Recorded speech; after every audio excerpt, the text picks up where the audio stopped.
Hi guys, welcome back to Let's Divas. This is week 16. I wrote it on Thursday. Talk about how impressing. It just took me all day. No, I'm kidding. But this week's question was, how did small, highly connected communities shape the spirit of the Jazz Age?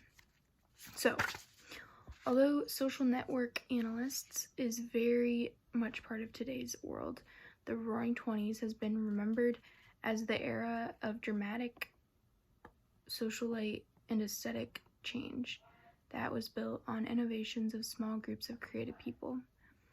And it did this through, we could see it in Paris, in London, and Berlin.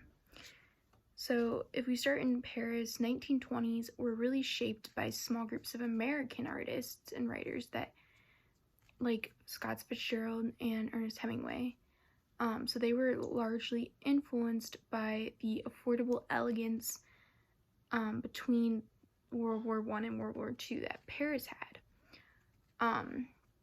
We see, the Dada movement, Dadaism, and Absurdism movements were reflecting a reflection of what's it called?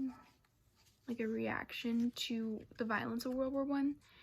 And this time of the 1920s was just filled with joy and just crazy fun and partying.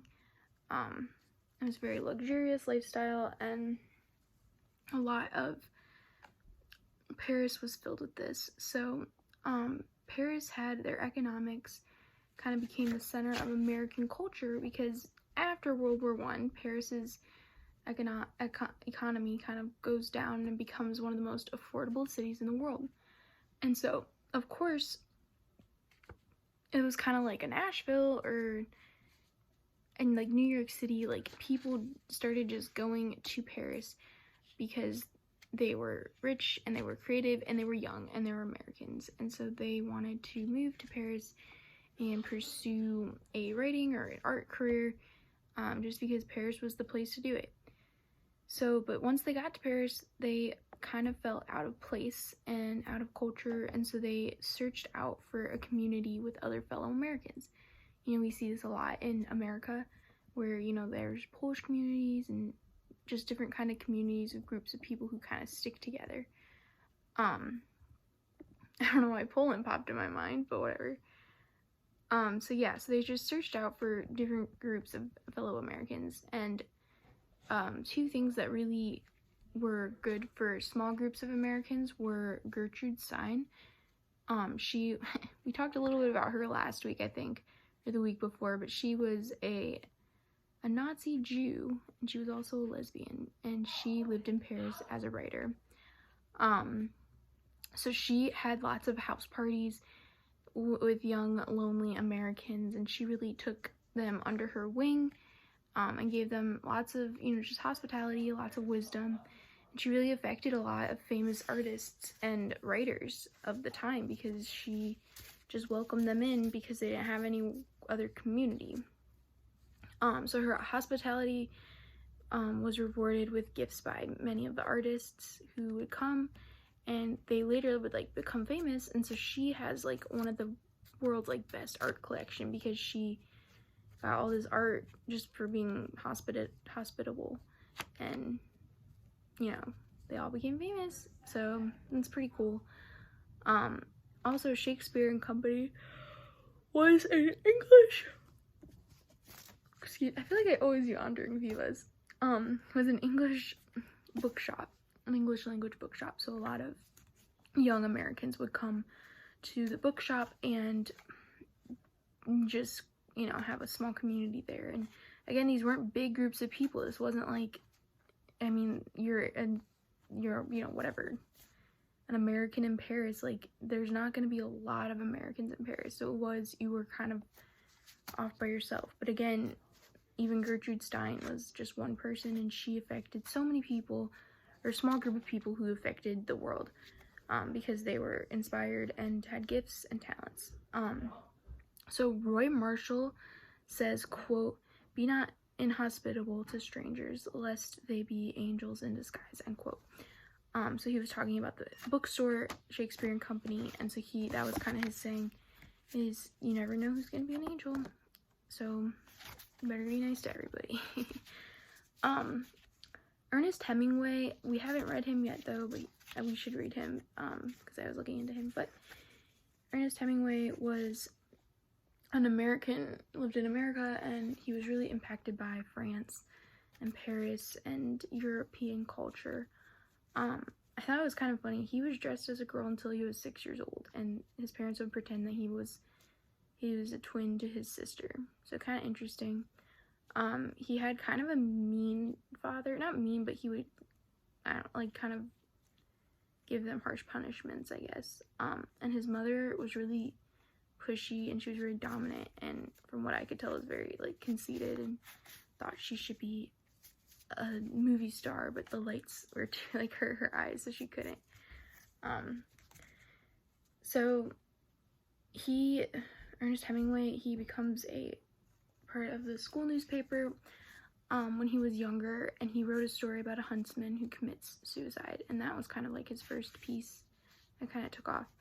And then World War II came along, and he tried to enlist in the army, but like his mother, he did not have good eyesight, so he served as a medic on the Red Cross in Italy.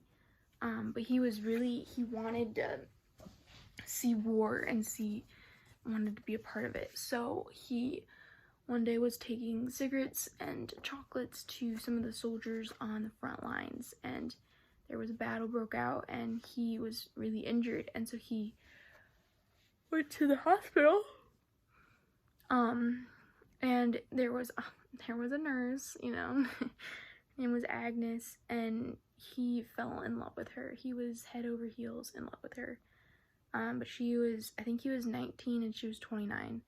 So there's kind of a big age difference. And so he was writing to her, and she was kind of and then she just kind of wrote to him once and said, I can't do this because I just look at you as a kid and I'm too old for you.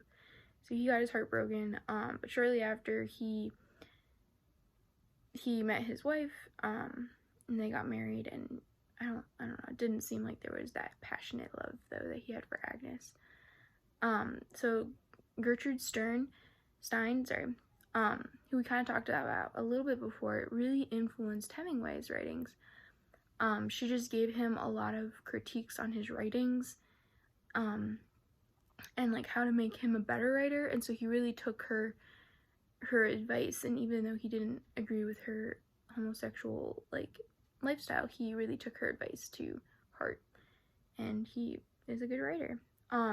His wife, there was this funny story where he was in Spain, and he asked his wife to send him all of his writings, and she was like, oh, I'm gonna surprise him, go on a train and bring his writings, and she did, and she lost all of his writings, and so he was really crushed by that. So there's a whole bunch of writings that he wrote that we don't have, and it's just, they're gone. So that's kind of cool. If you find any writings, keep them. Yeah, so Stein kind of said this lost generation thing where she said, because of World War I, all these people were self-medicating and drinking and doing drugs and partying, and kind of a little bit about what we talked about last week, and she called it the lost generation because she didn't really want that. She was like, no, we should have writing. So we can even see this in Ernest Hemingway's writing. He had a small group of friends, and they really impacted one of his first novels about them in Spain, and so it's just kind of interesting that we can see how small groups of people, just one person can really impact a whole age of jazz.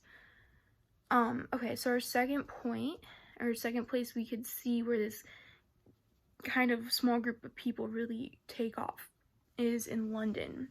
So there was this club, I guess? Not club. There was a group of people, and they got nicknamed the Bright Young Things. And so they were bohemian young aristocrats and socialites in the 1920s of London. So a quote by Evelyn Waugh is, quote, there was between the wars a society cosmopolitan, sympathetic to the arts, well-mannered, above all ornamental, even in rather bizarre ways, which in want for a better description the newspapers called high, quote, high bohemia, end quote. And so that just means that they were really high in art, and they were really, like, just had that luxurious lifestyle that we see in the writings of the time through Fitzgerald, but also just that's how they lived. So this Bright Young Things group would have fancy dress parties and elaborate treasure hunts through the nighttime of London, and many times they were really heavily drinking and doing drugs. So this lifestyle was covered by journalists, and they kind of documented everything. And the Bright Lights Young group, it's the Bright Young Things group, really inspired many writers like Nancy Milford, Anthony Powell, and John Betjeman to write their stories.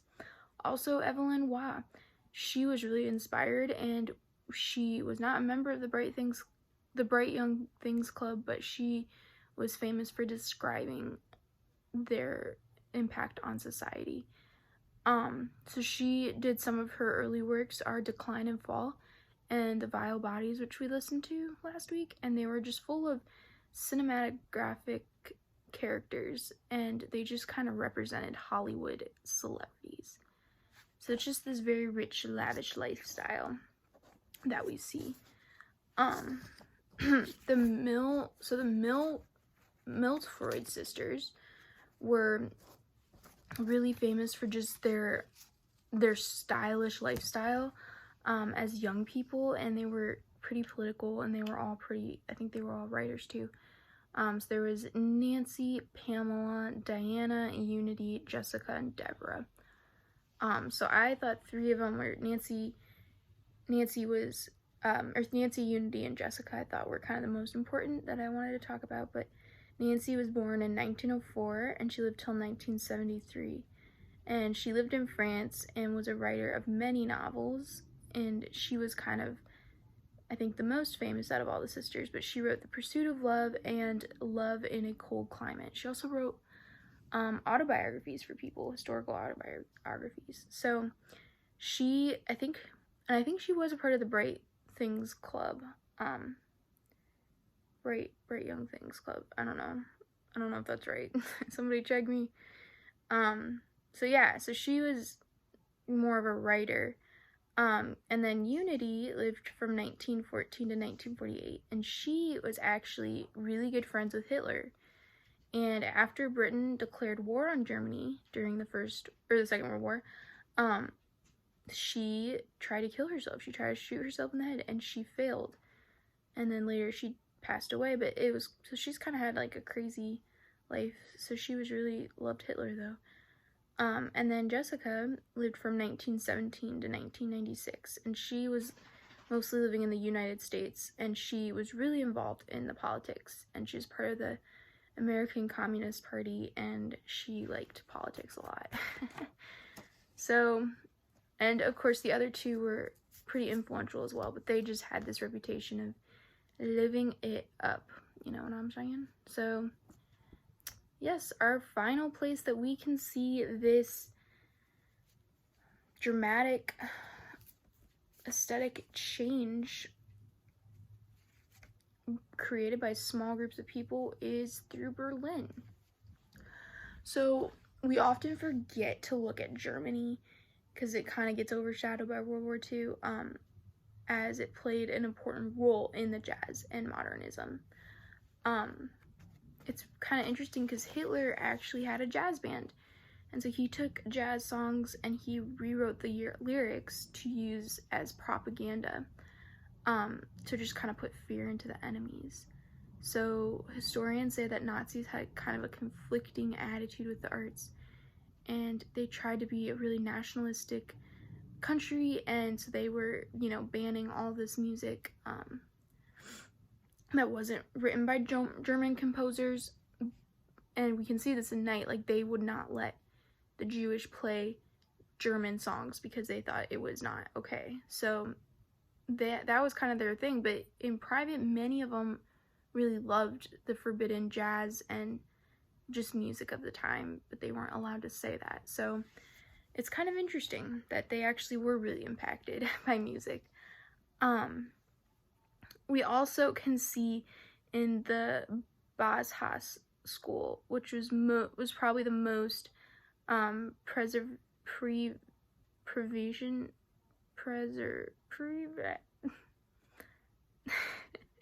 I don't know how to say that word. Prevision.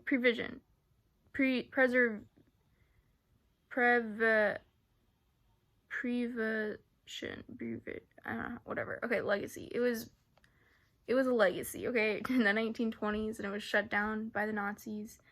So it's kind of sad, but it still has impacted today's modern world. The Bauhaus movement can be seen as an architectural and design school which transformed modern aesthetics. So its approach to teaching between the relationship between art and society and technology had a really major impact on the European architect and the United States architect. And it's kind of weird because we don't even really notice that how big of an impact it had on our architect today, because all of the buildings are like remade to look like it. So like all the modern buildings we see are because of the Bauhaus movement and school. So Walter Gropius says, quote, "Let us together create the new building of the future, which will be all in one, architecture and sculpture and painting," end quote. So again, this is just combining all the different elements of architecture and art and combining it into like beautiful modern buildings that we have today. So it's pretty crazy. And although these social networks analyze is very much a part of today's world, the Roaring Twenties has been remembered as an era of dramatic, social, and aesthetic change that was built on innovations of small groups of creative people. And we can see this in Paris and just this lost generation of World War I people. We can see this in London with the Bright Young Things Club, and then we also could see it in Berlin with the Bauhaus movement and modernism. So that's it for this week's Viva. I'll see you guys next week. Bye.